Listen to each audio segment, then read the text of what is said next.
자, 우리가 이제 계속해서 하나님이 찾으시는 예배자라는 시리즈로 계속해서 우리가 말씀을 나누고 있죠.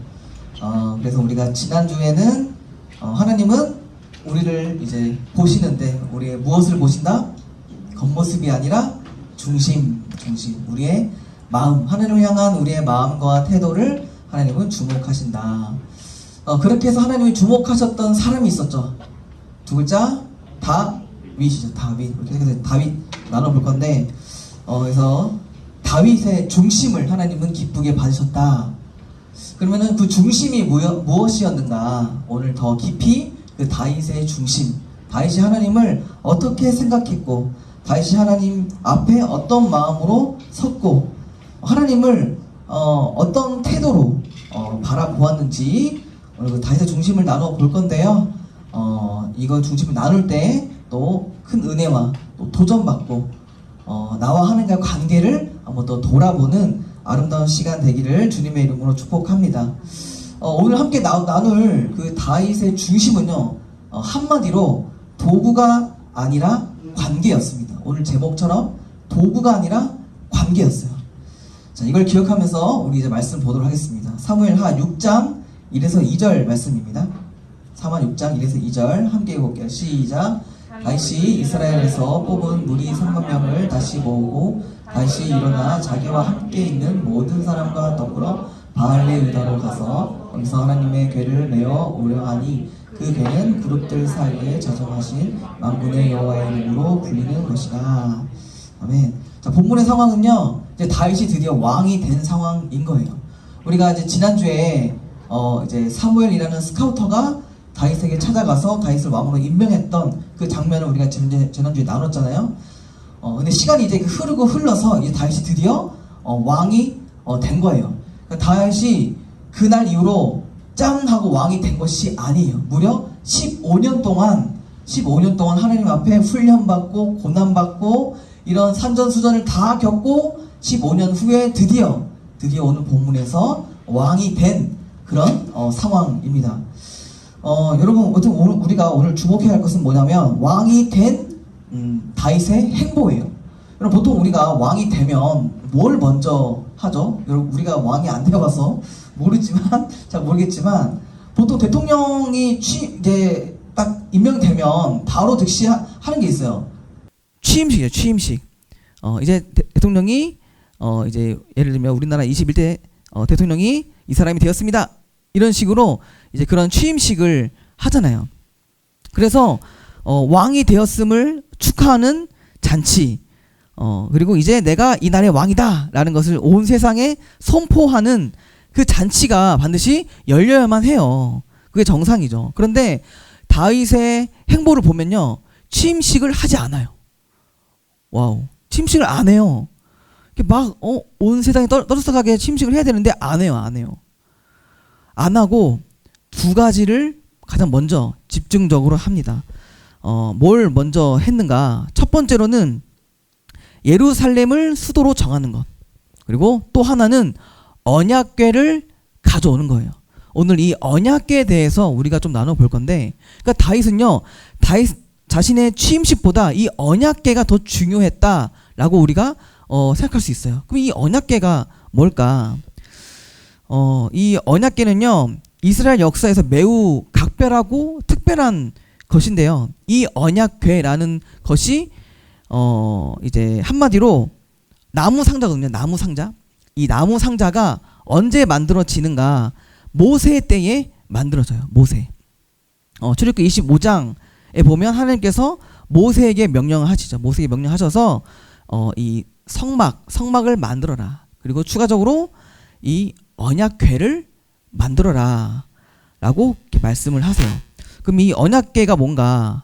아까 제가 말했다시피 이 궤라는 거는 나무 상자인데 앞에 뭐가 붙어있죠? 언약이 붙어있죠. 언약은 약속이에요. 약속. 하나님의 약속이 생각나게 하는 나무 상자라고 풀 수 있을 것 같아요. 그러면 하나님의 어떤 약속인가? 바로 내가 너희와 항상 함께 할 것이다 라는 이 약속이 생각나게 하는 그 나무 상자라는 거죠. 우리 출애굽기 22장 25절을 볼까요?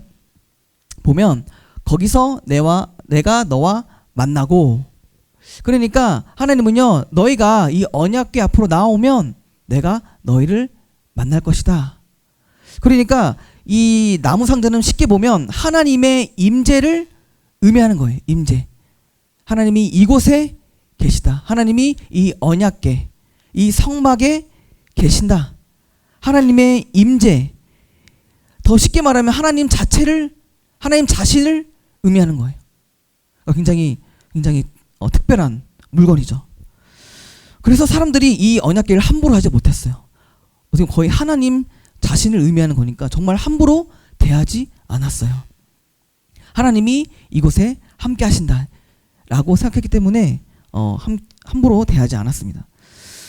그래서 이 언약궤는 예배의 현장이 되었어요. 예배의 현장. 그래서 이스라엘은요, 이 언약궤 앞으로 나아갔어요. 나아가서 하나님의 임재를 느꼈어요. 하나님이 이곳에 계시는구나. 그래서 그분을 만나고 그분을 교제하고 그분을 사랑합니다 라고 고백하는 그 예배를 올려 드린 거죠. 그래서 여러분, 오늘도 우리가 예배 자리 가운데 나왔어요. 예배 자리 가운데. 여러분, 우리가 이 예배 자리 가운데 나와왔을 때 우리가 놓쳐서 안 될 것이 있어요. 놓치면 절대 안 되는 것이 있는데, 그것은 바로 하나님의 임재예요. 바로 이곳에 하나님이 우리의 예배를 받고 계신다. 하나님이 이곳에 계신다. 물론 여러분, 언약궤는 없죠. 언약궤는 없지만 여러분, 주님이 이렇게 말씀하셨어요. 마태복음 18장 20절에 보면 이렇게 말씀하고 있어요. 두세 사람이 내 이름으로 모인 곳에는 나도 그들 중에 있느니라. 지금 우리가 예수님의 이름으로 이 자리 가운데 예배 자리로 모였죠. 이 자리 가운데 누가 계신다? 하나님이 임재하여 계신다 라는 거예요. 그래서 여러분, 우리가 이 예배 자리 가운데 지금 하나님이 임재하여 계신다라는 것을 우리가 놓치지 않았으면 좋겠어요. 어떤 분이 이렇게 말을 하더라고요. 이 한 자리에 예수님이 지금 앉아 계신다 라고 생각하면서 예배를 드리자. 그럼 이 한 자리에 지금 예수님이 앉아 계십니다. 이것을 우리가 믿고 예배를 드리는 거예요. 그래서 여러분, 우리가 지금 이곳에 하나님이 계신다라는 것을 우리가 믿고 그분 앞에 나아가 그분께 사랑의 교제를 올려드리는 그 예배 시간이 되기를 주님의 이름으로 축복합니다. 여러분, 그런데 그 이후에 시간이 흘렀어요. 그 모세 때 이후에 이제 사사시대가 되었어요. 이 사사시대가 되었을 때 이제 어떤 일이 펼쳐지는가? 사람들이 이 언약궤를 잘못 사용하기 시작해요. 잘못 대하기 시작해요. 이제 그 전까지는 이 언약궤가 한 곳에 머물러 있었어요. 그 성소, 성막, 성전 이 곳에 한 곳에 안치되어 있었어요. 그런데 이때부터는요, 사람들이 이걸 들고 나가는 거예요. 이걸 언약궤를 들고 어디로 가는가? 전쟁터로 가는 거예요. 전쟁터. 자, 왜냐면 일단 이 여호수아 시대 때에 여러분 혹시 여리고성 이야기 아세요? 여리고성 이야기? 그 7바퀴 돈 거. 그 돌 때 맨 앞에 뭐가 있었는가? 언약궤가 있었어요. 그래서 하나님은 언약궤를 선두로 너희들이 7바퀴를 돌아라. 그러면 여리고성이 무너질 것이다 라고 말씀하셨고 실제로 그렇게 무너졌죠. 그래서 그때부터 이스라엘 백성들에게 언약궤는 어떤 상징으로 되었는가? 승리의 상징. 이것만 들고 가면 우리 승리한다. 하나님이 이곳에 함께 하시는데 뭐가 두려워? 라는 마음으로 승리의 상징이 된 거예요. 자, 그래서 이 사사시대 때에 이 사람들이 이제 언약궤를 들고 전쟁터로 향하는 거예요. 이것만 들고 가면 우리 이길 수 있어. 자, 그런데 결과가 어떻게 되었는가?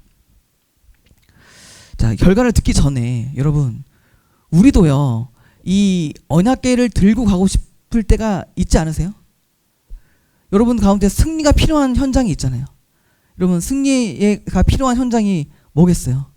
여러분들이 이걸 들고 어디로 가고 싶으세요? 자, 영혼아, 만약에 언약궤를 들고 너가 가고 싶은 곳이 있다면 어디야? 너에게 승리가 필요한 곳 어디야? 시험장. 그렇죠, 시험장. 이거 들고 가면 100점 맞고 서울대 가고 그럴 수 있는 거 아니야. 또 뭐가 있겠어요? 여러분들 두려워하는 곳, 면접장. 이 면접장에 언약궤 들고 가면 자신감 있게 할 수 있지 않겠어요? 그래서 이스라엘도 이것을 기대하며, 승리를 기대하며 이 언약궤를 메고 갔어요. 갔는데 결과가 어떻게 되었는가? 3상 4장 17절 함께 볼게요. 시작. 소식을 전하는 자가 대답하여 이르되 이스라엘이 블레셋 사람들 앞에서 도망하였고 백성 중에는 큰 살육이 있었고 당신의 두 아들 홈니와 비나스도 죽임을 당하였고 하나님의 궤는 빼앗겼나이다. 처참하게 패배했어요. 아주 처참하게 패배를 했습니다. 그래서 많은 사람들이 충격을 받았어요. 아니, 언약궤가 있는데 왜 져? 우리 이거 있는데 왜 패배한 거야? 아니, 하나님이 이것에 함께 하시는데 우리 왜 지는 거냐고. 왜 지는 거냐고. 도저히 이해할 수가 없었어요. 그런데 그 이유가 바로 이 말씀에 있어요. 자, 3상 3장 1절 말씀입니다. 우리 다 같이 읽어볼게요. 시작. 아이 사무엘이 엘리야 앞에서 여호와를 섬길 때에는 여호와의 말씀이 희귀하여 이상이 흔히 보이지 않았더라. 지금 이 사사 시대의 이 영적 상태가 어떠한가? 말씀이 희귀하여서 보이지 않는다. 하나님이 보이지 않는 그런 시대를 살고 있는 거예요. 그러니까 한마디로 말하면 뭔가 하나님을 사랑하지도 않고 하나님을 경외하지 않는 그런 시대가 바로 이 사사 시대였던 거예요. 그러니까 지금 이 언약궤를 들고 가는 이들의 마음이 뭐겠어요? 하나님 사랑합니까? 하지 않습니까? 사랑하지 않아요. 하나님 경외해요? 안 해요? 경외 안 해요. 뭐만 원하는 거예요? 승리만 원하는 거예요. 오직 승리만. 그러니까 하나님과의 관계는 없어요. 없고 그냥 승리만 주십시오. 나의 뜻대로 이루어지게 해주세요. 이것만을 원하면서 갔기 때문에 패배가 찾아온 거예요. 그러니까 여러분, 이거는요, 좀 적나라하게 말하면 뭡니까? 하나님을 그냥 이용해 먹은 거예요. 그냥 이용해 먹은 거잖아요. 내 승리를 위해서 하나님 그냥 이용해 먹은 거잖아요. 솔직히 까놓고 말하면. 다른 말 할 수 있습니까? 그러니까 이런 마음이 있었기 때문에 이들이 패배할 수밖에 없던 거죠. 그래서 저는요, 이들의 이 신앙을 한마디로 이렇게 정리해 봤어요. 도구 신앙. 하나님을 도구로 여기는 신앙이라는 거예요.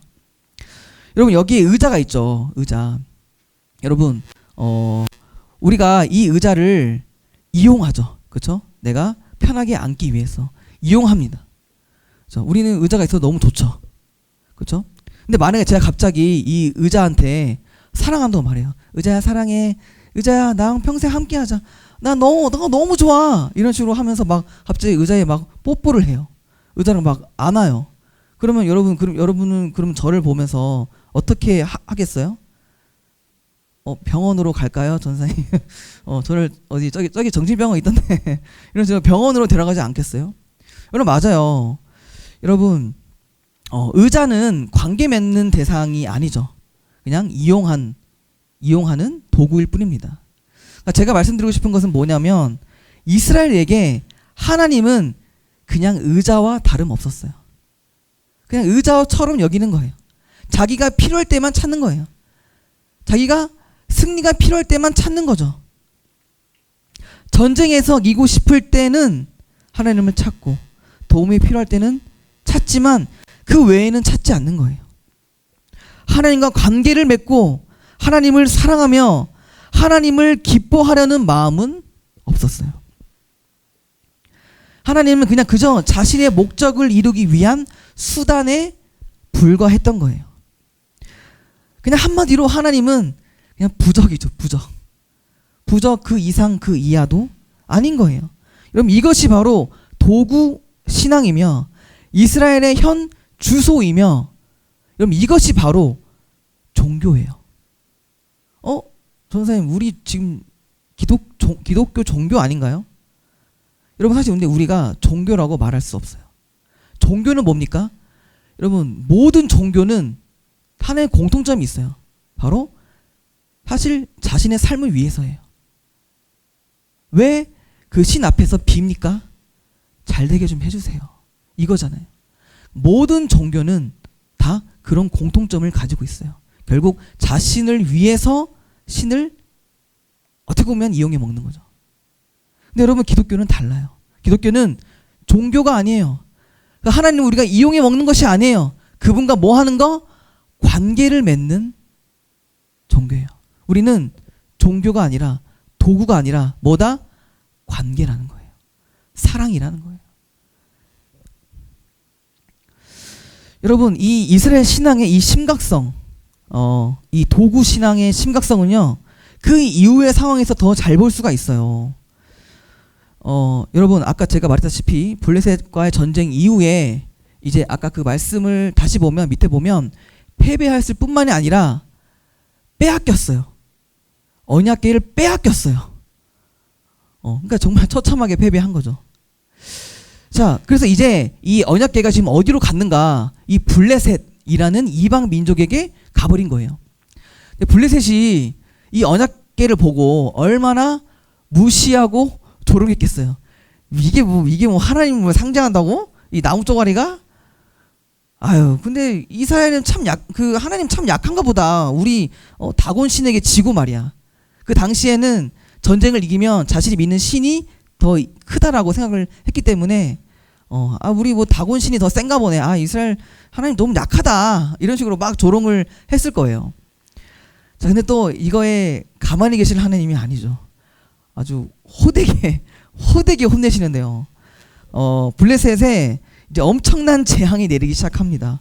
다곤 시선이 갑자기 막 무너져 내리고 독한 종기가 그런 재앙이 찾아오고 쥐가 막 창궐을 하는 거예요. 그러다 보니까 이제 블레셋이 제발 저 언약궤 좀 어떻게 좀 갖다 좀 버려봐. 꼴 보기도 싫은 거예요, 언약궤가. 그래서 이 송아지에다가 실어가지고 이스라엘에다가 보내버립니다. 그래서 빨리 좀 절로 가. 이런 식으로 해서 언약궤가 이제 이스라엘로 다시 돌아오게 되었어요. 자, 언약궤가 다시 돌아왔어요. 하나님을 상징하는 언약궤예요. 그러면 이스라엘은 이 언약궤를 어떻게 해야 할까요? 소중히 이렇게 모시면서 극진히 대접하면서 다시 이스라엘의 중심으로 성막으로 성전으로 그렇게 다시 이송을 해야 합니다. 그런데 하지 않아요. 그래서 무려 70년 동안 언약궤가 이스라엘의 외진 곳에 버려져요. 이게 말이 됩니까? 언약궤가 70년 동안이나 그냥 버려져 있었어요. 방치되어 있었어요. 왜 이스라엘은 언약궤를 다시 가져올 생각을 하지 않았을까요? 필요 없으니까요. 왜 필요 없죠? 승리도 안 주는데 마치 의자가 고장이 나서 더 이상 못 쓰는 것처럼 우리한테 승리도 안 주는 하나님이 필요 없는 거예요. 그래서 그냥 관심 받게. 그래서 이거는 그냥 언약궤가 그렇다가 아니라 이 하나님을 대하는 이스라엘의 태도를 볼 수 있는 거예요.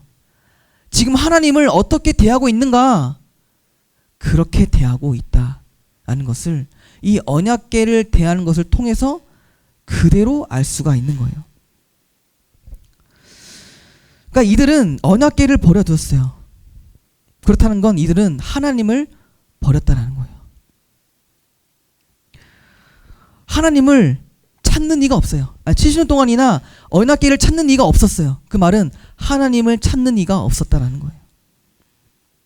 이 도구 신앙은 이스라엘의 어떤 개인의 신앙이 아니라 이스라엘 전체의 그런 시대적인 신앙의 모습이라는 거예요. 여러분, 그런데요, 반전이 있어요. 아무도 주목하지 않고 아무도 관심 가지지 않고 아무도 기억하지 않는 이 언약궤를 유일하게 기억했던 사람이 있었어요. 그 사람이 누구다? 다윗이라는 거예요. 여러분, 다윗은요, 아까 제가 뭐라 말했죠? 왕이 되자마자 뭘 했다? 이 언약궤를 다시 되찾아오는 일을 가장 먼저 했다는 거예요. 우리 2절을 다시 해볼까요? 2절. 네, PPT 혹시 2절 띄울 수 있나요? 네, 우리 밑에 2절 다시 볼게요. 시작. 다윗이 일어나 자기와 함께 있는 모든 사람과 더불어 바알레 유다로 가서 거기서 하나님의 궤를 메어 오려 하니 그 궤는 그룹들 사이에 저장하신 만군의 여호와의 이름으로 불리는 것이라. 만군의 여호와의 이름으로 불리는 이것을, 이 언약궤를 모든 사람이 가서 궤를 다시 가져오려고 했던 사람, 이 사람이 바로 다윗인 거예요. 그러면 다윗은 왜 다시 언약궤를 가져왔을까요? 아, 다시 전쟁에 써먹으려고요? 아니요. 다윗은 단 한 번도 이 언약궤를 전쟁 가운데로 가져가지 않아요. 하나님을 그렇게 이용해 먹고 싶지 않았던 거예요. 그런 게 너무 싫었던 거예요. 그게 너무 싫어서 그는 절대 그 언약궤를 전쟁터로 가져가지 않았고, 다윗은 그 언약궤를 예루살렘 성전에 아주 귀하게 안치시킵니다. 여러분, 그런 거 있잖아요. 사랑하면 소중하게 대하고 싶은 마음 있잖아요. 하나님을 향한 그 마음, 하나님을 소중히 여기는 그 마음, 다윗은 그 언약궤를 소중히 대하는 그 태도를 통해서 하나님을 향한 자신의 마음이 어떠한지를 그대로 보여준 거예요. 다윗은 사랑하는 하나님을 상징하는 그 언약궤가 버려져 있는 것도 싫었고, 하나님을 하나님으로 대우하고 싶어서 언약궤를 모셔왔어요. 가장 첫 번째로는. 또 하나의 이유가 있다면, 사랑하는 주님을 더 깊이 만나고 싶었던 거예요. 여러분, 그런 거 있잖아요. 사랑하면 더 보고 싶은 거, 보고 있어도 더 보고 싶은 거, 이런 뭔지 아십니까? 아니, 보고 있어도 더 보고 싶다니까? 무슨 말인지 잘 모르시죠? 그런 거 있어요. 여러분, 제가 연애 시절 때 제가 정말 내가 이렇게까지도 하는구나 라고 생각했던 것이 있어요. 뭐냐면 바로 통화예요. 통화. 여러분, 제가 연애 전까지는요, 이 통화 목록을 보면 이 여자라는 분은 엄마밖에 없었어요. 엄마. 그런데 연애 이후에 이제 그 님의 이름으로 가득 찬 거예요. 그 님의 이름으로. 네. 근데 제가 통화를 참 좋아했던 것 같아요. 통화를 좀 많이 했어요. 제가 지금도 그 님이 이렇게 말해요. 통화를 너무 많이 했어. 너무 많이 한 것 같아. 이렇게 말할 정도로 전화기가 탈 정도로 정말 뜨거워서 탈 정도로 통화를 많이 했어요. 왜 통화를 많이 할까요? 늘 만날 수가 없으니까. 매일매일 보고 싶은데 매일매일 볼 수는 없으니 그 시간을 통화로 채우는 거죠. 통화로 채우는 거예요. 그래서 그 만날 수 없는 날을 달리기 위해서 통화로서 그렇게 만나는 거예요. 그 다윗도 사실 마찬가지예요. 다윗도 늘 기도로서 하나님을 간접적으로는 만나요. 간접적으로 소통을 합니다. 그러나 기도하면 기도할수록 다윗은 하나님이 더 보고 싶은 거예요. 사무치도록 더 그리운 거예요. 그래서 그분을 더 보고 싶고, 그분 곁에 더 있고 싶고, 그분을 실제로 만져보고 싶고, 그분의 얼굴을 보고 싶어서 다윗은요, 하나님을 상징하는 언약궤를 가장 먼저 가져오자고 그렇게 한 거예요. 여러분, 다윗에게 하나님은 어떤 존재냐? 보고 있어도 보고 싶은 존재였다는 거예요.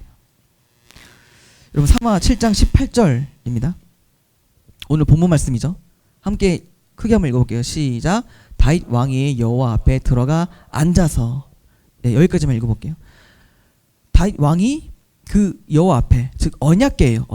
언약궤 앞에 뭐 했다? 들어가 앉았다. 여기서 앉아서라는 것을 이 원어로 보면 오랫동안이라는 말이 포함되어 있어요. 오랫동안. 그러니까 그냥 앉았다 간 게 아니라 오랫동안 그 여호와 앞에, 언약궤 앞에 오랫동안 머물러 있었다 라는 거예요. 여러분, 우리가 보통 이렇게 살다 보면 오랫동안 앉아 있는 경우가 있죠. 여러분들은 어디 앞에 가장 오래도록 앉아 있으세요? 책상 앞에? 그렇죠? 공부해야 되니까. 여러분, 저는요 정말 살면서 오래 앉아 있었던 것이 뭐냐? 컴퓨터 앞이었습니다. 저는 굉장히 게임을 엄청 좋아했어요. 거의 뭐 중독 수준으로 게임을 너무 좋아해서 진짜 막 PC방에서 친구들하고 밤도 막 새워보고 그런 식으로 막 열 몇 시간을 이렇게 게임 해본 적이 있어요. 우리가 보통 좋아하는 것 앞에 오래도록 앉아 있잖아요. 근데 여러분, 다윗은 뭐 앞에, 누구 앞에 앉아 있었다? 하나님 앞에. 하나님 앞에. 왜요? 하나님이 너무 좋으니까요. 하나님이 너무 좋으니까요. 여러분, 저도요, 이 본문을 묵상하면서 저도 이 다윗처럼 하나님 앞에 오래도록 앉아 있어 본 적이 있더라고요. 제가 이제 대학교 시절 때 이제 막 교회를 탐방하고 싶었던 것 같아요. 그래서 학교를 마치고 저 멀리 어디 지방에 있는 그 동기가 다니는 교회에 제가 놀러 가서 교회를 탐방했던 적이 있었어요. 그런데 탐방하다 보니까 벌써 시간이 늦어버려서 잘 데가 이제 없는 거예요. 잘 데가 없어서 그냥 예배당에서 자자 해서 교회 예배당에서 그냥 혼자 잤어요. 네. 근데 혼자 그래서 완전 정말 껌껌하고 저 혼자 그 넓은 그 예배당에서 제가 혼자 그냥 앉아 있었는데 또 그냥 자긴 또 싫은 거예요. 기도하고 싶은 거예요. 왜냐면 그때 제가 정말 예수님 믿고 예수님 만나고 예수님 정말 은혜 받고 정말 그 뜨거웠던 그 시절이거든요. 그 시절에 하나님이 너무 좋은 거야. 그래서 그냥 여기 예배당에 앉아서 그냥 계속 하나님 생각을 하고 싶은 거예요. 그래서 정말 그 껌껌한 그 밤에 그 예배당에 홀로 앉아서 오래도록 하나님 생각하면서 그분께 기도하면서 그렇게 성전에서 밤을 그렇게 보냈던 그런 기억이 있어요. 저는 그때 기도하면서 뭐 다른 것을 구하지 않았어요. 그냥 하나님 생각하면서 하나님이 너무 좋습니다. 하나님이 너무 좋습니다. 라고 고백하면서 그렇게 밤을 보냈던 것 같아요.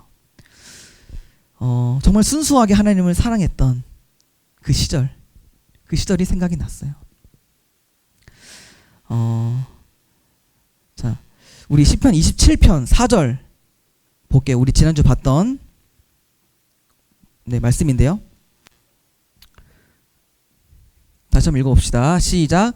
내가 여호와께 바라는 한 가지 일 그것을 구하리니 곧 내가 내 평생에 여호와의 집에 살면서 여호와의 아름다움을 바라보며 그의 성전에서 사모하는 그것이라.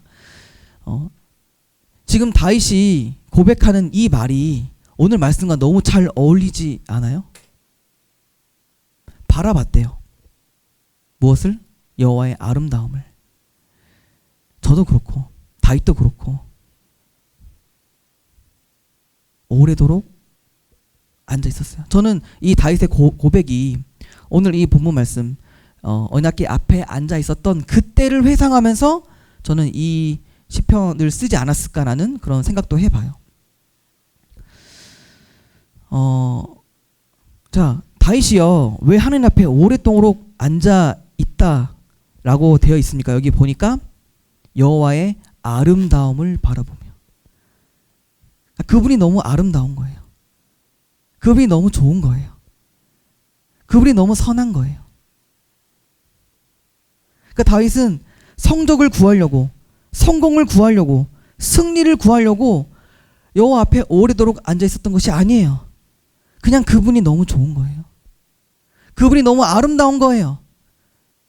다윗을 향한 그 하나님의 사랑이 너무 아름답고, 그 하나님의 백성들을 향한 하나님의 자비와 선함과 그 인자하심이 너무 아름다웠기 때문에, 그 하나님이 너무 좋았기 때문에 오래도록 앉아 있었던 거예요. 다윗은요, 하나님을 이용하지 않았어요. 다윗은 하나님을 순수하게 사랑했어요. 여러분 중에 혹시 하나님 앞에 이렇게 오래도록 앉아 있어 본 적 있으세요? 그냥 그분이 너무 좋아서, 그냥 그분 곁에 더 있고 싶어서, 그냥 그렇게 순수하게 하나님을 사랑해 본 적이 있으세요? 아니면 여러분은 하나님을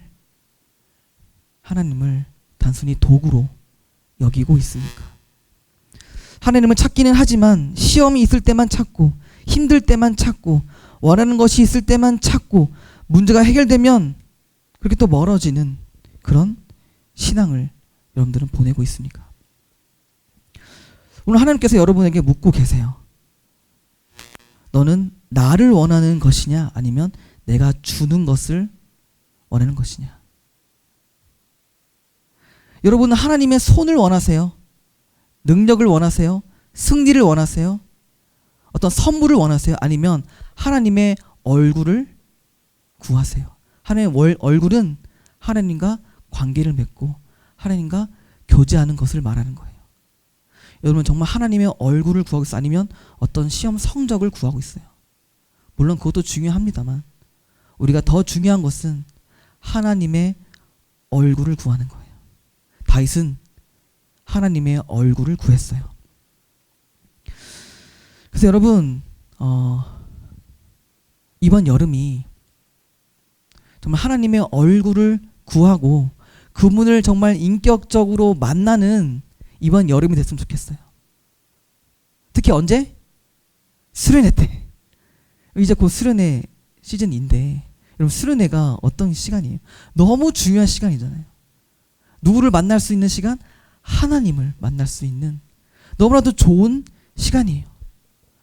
여러분 이 시간에 정말 다른 걸 떠나서 어떤 승리를 보장받는 그런 시간을 떠나서 어떤 문제 해결을 받는 그런 시간을 떠나서 하나님을 인격적으로 만나고 하나님의 얼굴을 보고 그분의 사랑을 머리로만 아는 사랑이 아니라 머리로만 존재하는 하나님이 아니라 여러분을 사랑하시고 여러분과 함께 하시는 엄마 아빠의 하나님도 아니고 선생님 하나님도 아닌 나의 하나님을 만나는 여러분 되시기를 주님의 이름으로 축복합니다.